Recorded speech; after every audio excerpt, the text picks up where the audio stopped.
વ્યારા નગરપાલિકા વિસ્તારમાં ફૂટપાથો પર લારી ગલ્લાનું દબાણ એક ગંભીર સમસ્યા બની ગઈ છે.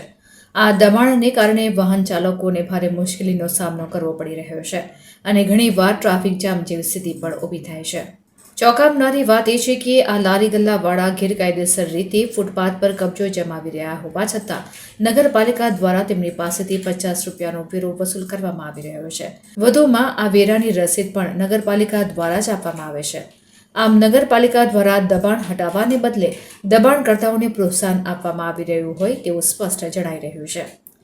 ઉલ્લેખનીય છે કે અગાઉ વ્યારા નગરપાલિકા દ્વારા દબાણ દૂર કરવામાં આવ્યું હતું. જોકે આ દબાણ માત્ર દેખાડા પૂરતું જ દૂર કરવામાં આવ્યું હોય તેવું જણાઈ રહ્યું છે. કારણ કે આ લારી ગલ્લા ફૂટપાથ પર હોય તે તદ્દન ગેરકાયદેસર ગણી શકાય. તેમ છતાં નગરપાલિકા દ્વારા કયા હિસાબે વેરાની ઉઘરાણી કરવામાં આવે છે તે સૌથી મોટો પ્રશ્ન બની ગયો છે.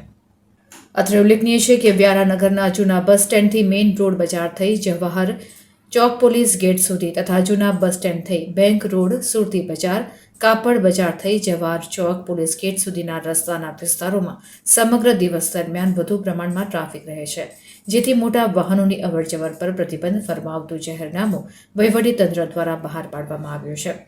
ત્યારે અહીં એક તરફ ટ્રાફિક જામની સુવિધા ન સર્જાય તે માટે તંત્ર દ્વારા આ પ્રકારે મોટા વાહનોની અવરજવર પર પ્રતિબંધ ફરમાવતું જાહેરનામું બહાર પાડવામાં આવે છે, તો બીજી તરફ ગેરકાયદેસરના દબાણને પ્રોત્સાહન પૂરું પાડવામાં આવી રહ્યું હોય તેવો ઘાટ સર્જાયો છે. ત્યારે વ્યારા નગરપાલિકાના સત્તાધીશો કે હોદ્દેદારો દ્વારા આગળ કાયદેસર દબાણ અને હટાવવા માટે પ્રયત્ન કરવામાં આવશે કે પછી ચલતા હે ચલને દોનું વલણ અપનાવવામાં આવશે તે તો આવનાર સમયમાં જોવું રહ્યું.